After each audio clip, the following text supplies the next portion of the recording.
subscribe.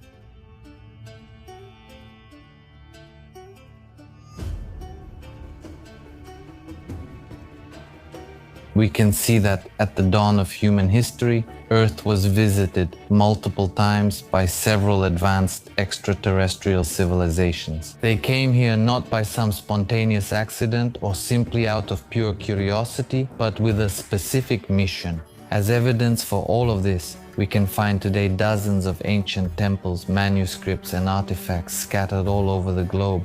In their essence, these temples contain that knowledge from these embedded ideas which were meant to be, and today have reached us to some extent so that we can further develop them and move forward.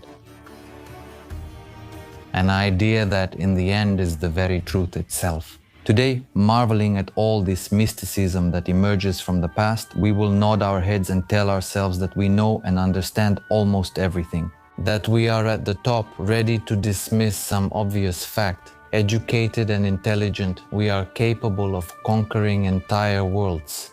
This is absolutely true in a certain sense, but in order to understand deep wisdom and knowledge, it is not only necessary to bow and find that humility and modesty, but also, if we immerse ourselves and focus on that knowledge which is hidden behind the divine, on that strange script, writing carved on rock or stone, it is also necessary to look back with new eyes, to remember what we already know and to manifest it together. Today we return to the first time, or Zep Tepi. Welcome to the new episode of The Hidden Reality. It is a great pleasure for me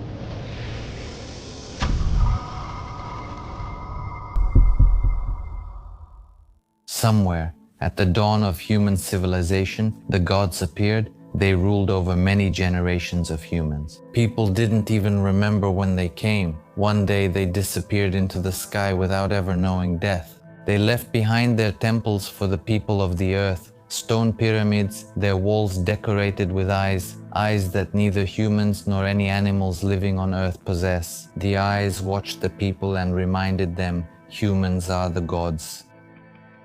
There is a concept of an ancient era which today is called Zep Tepi, the first time or the beginning, which reflects the origin of everything. In other words, the period of historical times from 36 to 40,000 years before Christ. In many ancient legends of the Sumerians, Babylonians, Egyptians, and others from past civilizations, they tell of an era called Zep Tepi, which dates back 35,000 years or more. In the language of the ancient Egyptians, the word Zep means time, while Tepi means first. Together, they refer to the first time. Or it can also be described as the Golden Age, when the gods moved through the emptiness of space and later among humans. Today, we recognize these entities as some of the Egyptian gods. It depends on the point of view and the exact time period. During this first time, a group of deities, that is, mystical extraterrestrial beings, descended to Earth with their ships in order to study and support the development of flourishing life. They brought science, traditions, laws, technologies, and everything else that was necessary to give humanity a boost.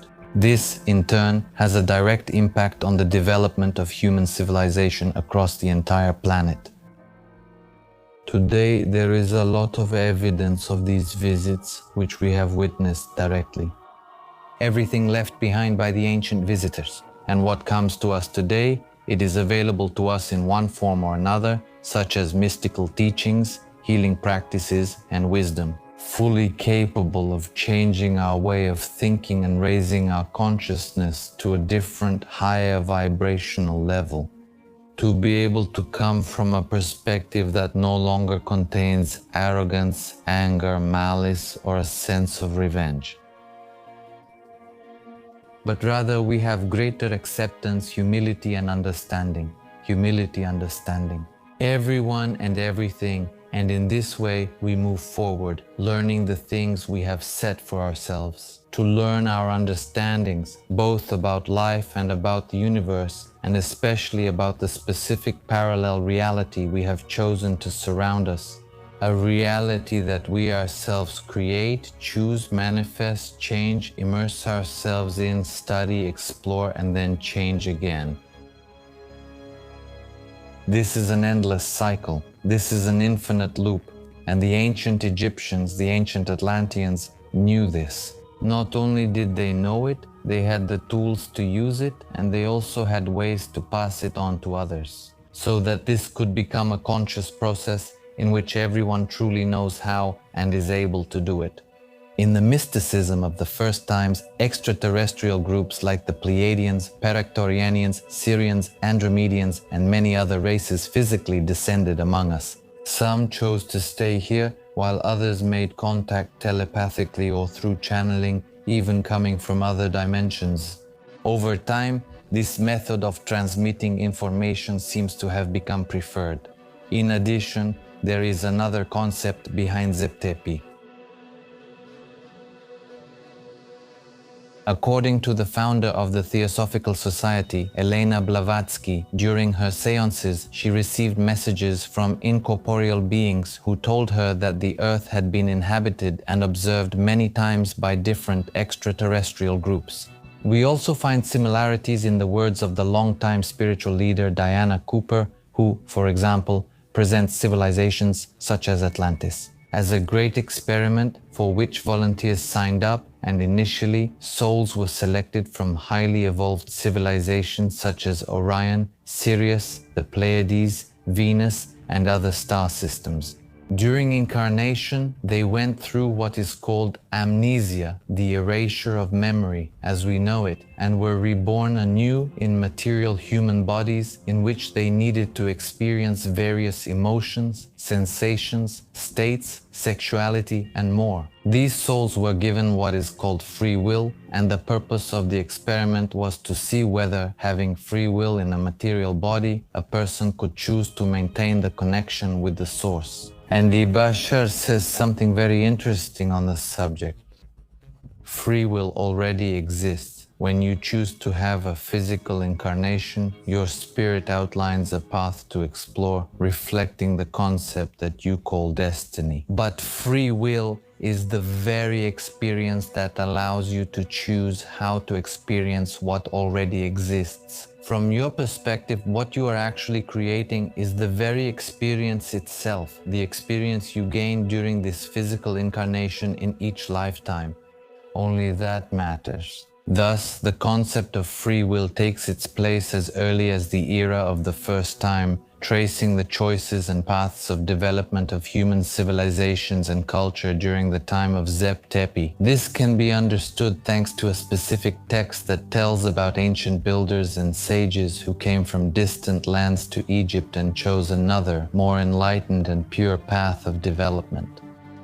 The Temple of Horus in Edfu represents one of the main connections between the ancient Egyptians and an unknown people from deep history who laid the very foundations of civilizations on Earth and their development up to the present day.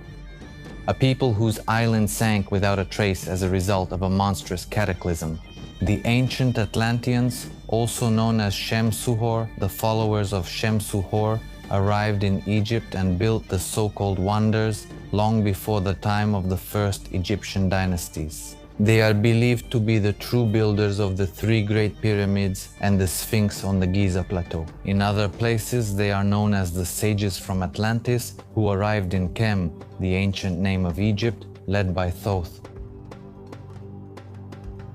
In one of Manetho's records, it is said that the ancient sages ruled after the gods withdrew, but before the pharaohs. Notice, they built many things along the banks of the Nile River. In the Turin Papyrus, also known as the Royal Canon of Turin, which is kept today in the Museum of Turin, Italy, There is a document made up of about 160 fragments that mentions the Shem-Suhor in the papyrus. It is claimed that at a very early stage of human history, Egypt was ruled by a group of demigods or beings of mixed origin.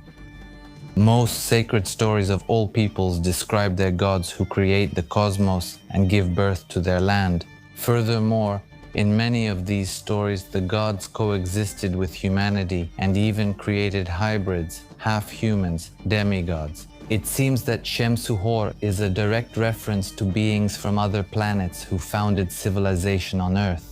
All these similarities suggest and confirm what the ancient Egyptians themselves claimed, that they were simply a civilization of a much older and more powerful empire ruled by the gods themselves. In other words, Atlanteans, who had a direct kinship with these and other races, such as the Anunnaki, ancient hybrids over everyone, and so on. We must not forget that each one of us carries this information in our DNA. We carry this cosmic breath, wind, and this information from all these races, even to this day. And in one of the recent transmissions, as Bashar put it, it is time to move on to the idea of becoming Homo Galacticus. Interesting, isn't it?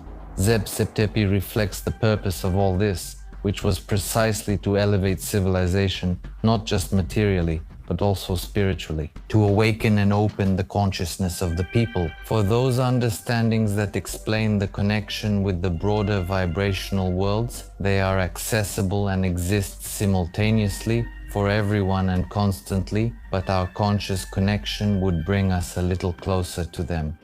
It is precisely these deified civilizations that came here, were and still form the basis of many other social structures in those societies.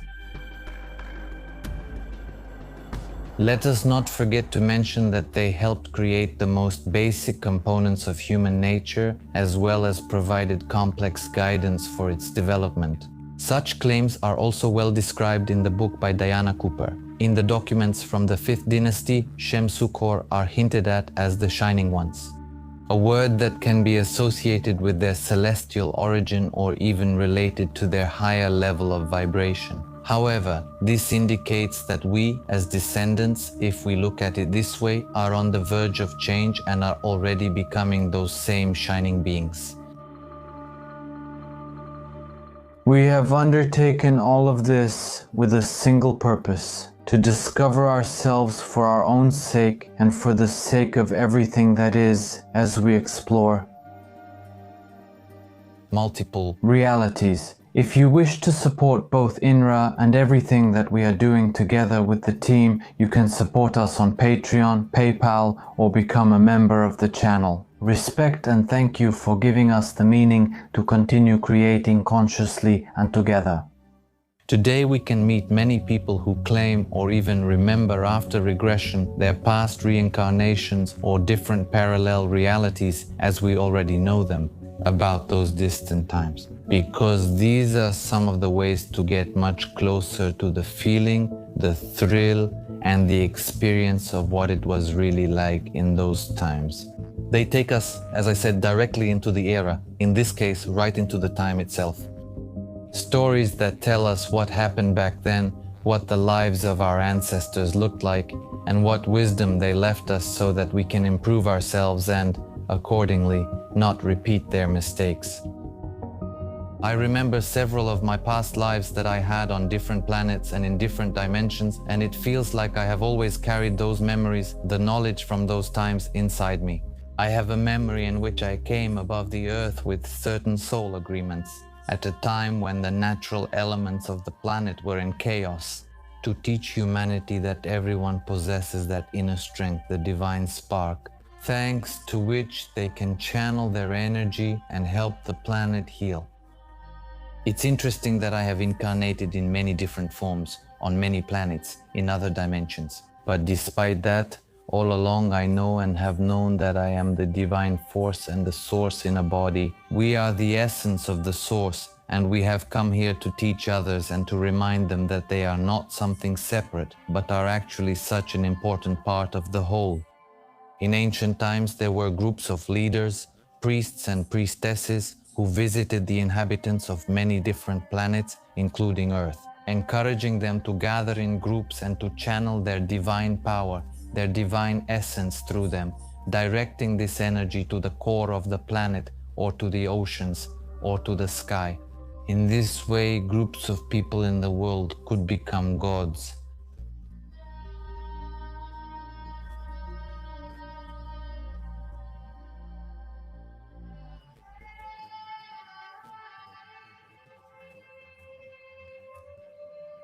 We are born as humans, human beings, but we were meant to become gods. The point was not to worship the beings themselves, the gods, but to honor the aspects of the divine that we were about to discover. So we had to discover them proactively every year. To prove this, one of the things I gained from this is persistence in searching for something that is within me. And what defines me as who I am is light. I am light. The question was to understand what light is, until each person realized that he or she is the light itself. The question about darkness was the same, until you understand that you are also the darkness. And this search and understanding continued until, in the end, we realized that we are all these aspects. So at that time, everything was based around many questions, especially around the question of who I really am. And until you find the answer, which is I am the tree, I am the darkness, I am the light, you keep searching. And this ancient evidence, these ancient paths have taught us and have been very useful for our time. We were taught this in the age of Leo, more than 12,000 years ago. So that era was focused on an inward state of being. That is, I am the ruler, I am God. Everything was a preparation to be, figuratively speaking, the lion.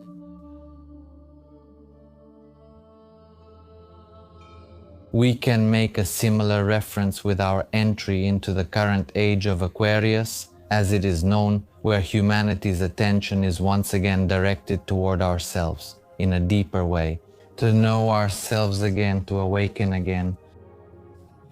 I am different, or I am who I am, and that is enough for me. So the focus is once again on recognizing ourselves, our inner strength, our own uniqueness, on the fact that really we can contribute to everyone if we follow our individual frequencies and what allows us to be most useful to others. This is the vibration through which we can best express ourselves, that vibration and those oscillations that are manifested in physical reality.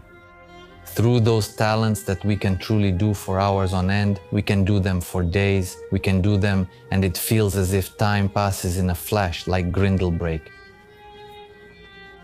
We imagine a ballet, we imagine Roger Federer, we imagine Leonardo da Vinci, we imagine the sway of the wind. It is necessary to seek this ease, elegance, and at the same time the freedom to be ourselves. This is the inner strength of every person. Zep Tepi, in its essence, was an era of great teachings, an era of the rise of human civilization and its elevation to a state like that of the gods, not only materially, but above all energetically. It was during Zep Tepi that spiritual evolution in the human race began, and the teachings that we all received in those times turn out to be an endlessly useful guide. Because just as back then, today we apply them each in our own way, a path that deliberately leads each of us toward the light. The pyramids that exist all over the world turn out to be some of the most valuable legacies that humanity possesses today. Just as in the past, so in more recent times, experiments have been conducted that continue to amaze us to this day. It turns out that they are incredibly harmonious structures, reflecting the positions of the planets, the star systems, the arrangement of the chakras, as well as the harmonious cavities of the human body.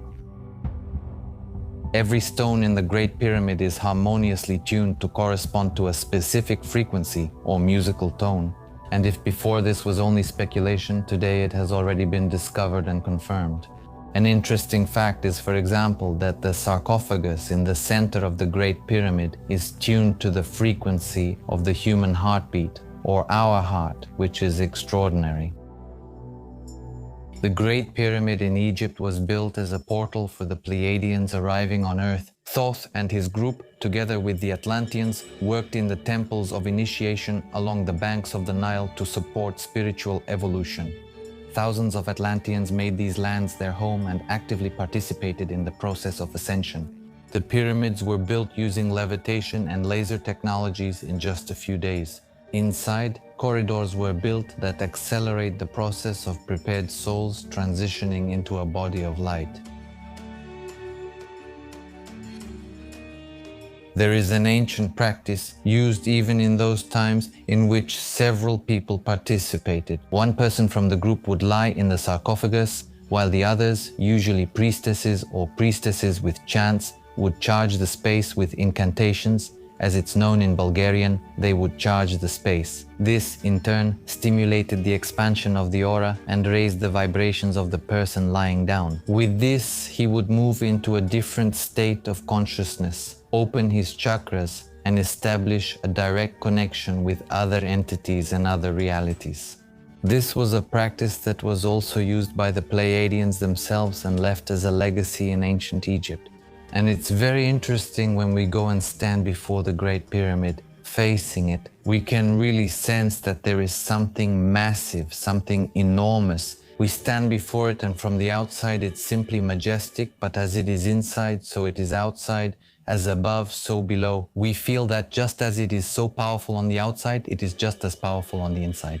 Today it is infinitely valuable, not only because of its wonderful calculations and coincidences, as they are called, to show us that everything is connected and everyone, every part of it is one, but also so that we can, if we delve deeper, find in these practices, which at that time required initiations, which at that time involved many different arrangements of mechanisms. And today they are available to us at a video's distance, and each one of us can practice them daily. Because now the vibration is different, and to some extent things are really going in a wonderful way.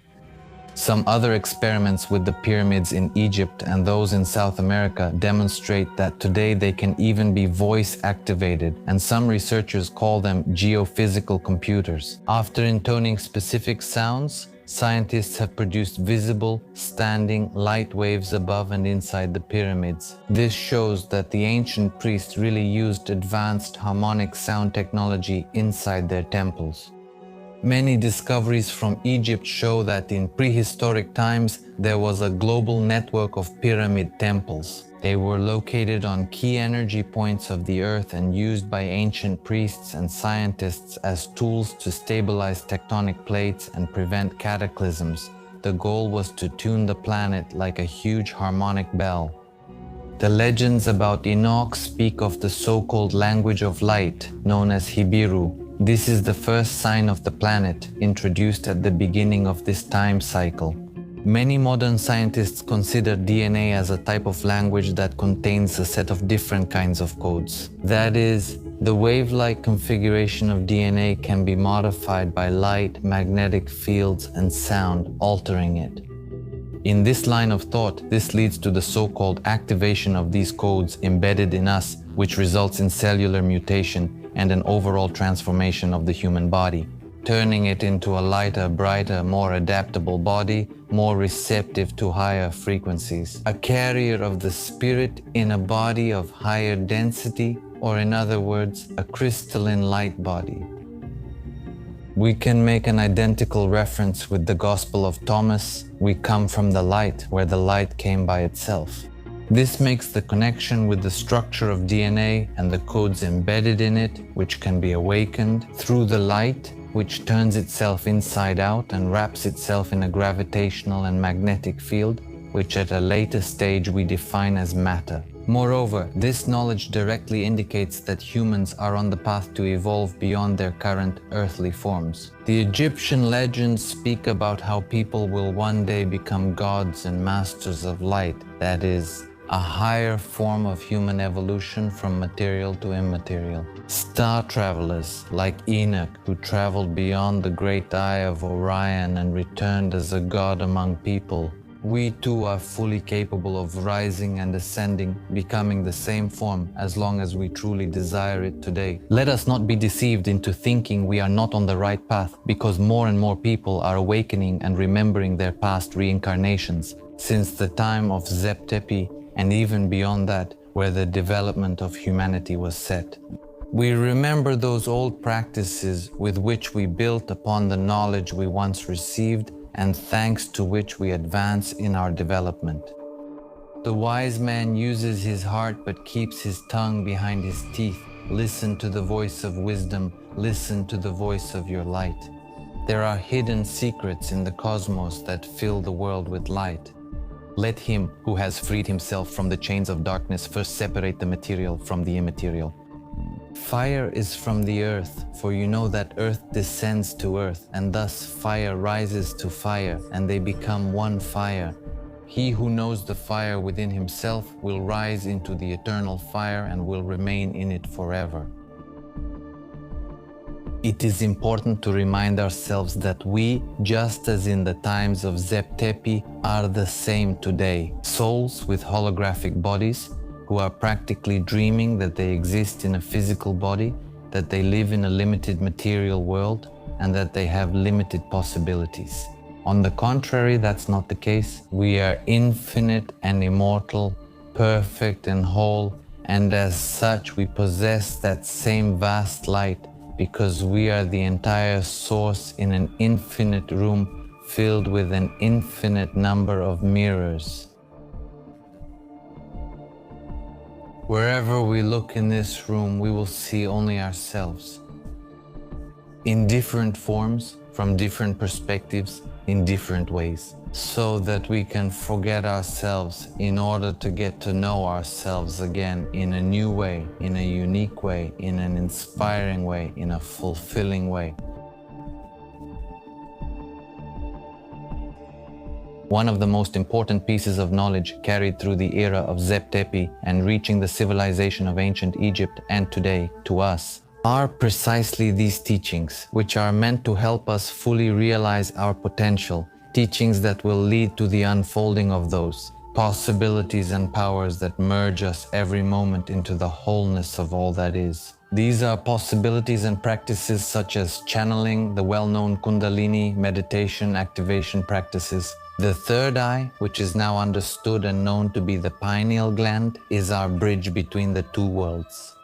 Practices through which we can transport ourselves and travel to different parallel worlds, something that all Atlanteans had access to, something they came into contact with so they could develop themselves and in this way pass this knowledge on to others. What happened is a topic for a separate video, and we've talked about it many times. But the main idea is that this knowledge from the stars, this knowledge from the universe was passing through and being channeled by them up through the earliest times, through the eras of Mesopotamia, Sumeria, the Aztecs, the Toltecs, the ancient Indians, tribes like the Dogon tribe, and all the ancient places, ancient tribes across planet Earth, even to this day. All these teachings are emerging nowadays in a much more open way, and we can truly be very grateful that we have chosen to experience exactly this transformation and this time. I personally am very happy that I have the opportunity to be part of this change, that I have the opportunity to be part of these messages, and I thank you for being a part of them as well as a part of me. For me and for the people around me, it is a great pleasure to provide you with all of this, as together we immerse ourselves in many worlds. Thank you from the bottom of my heart, and see you in just a moment.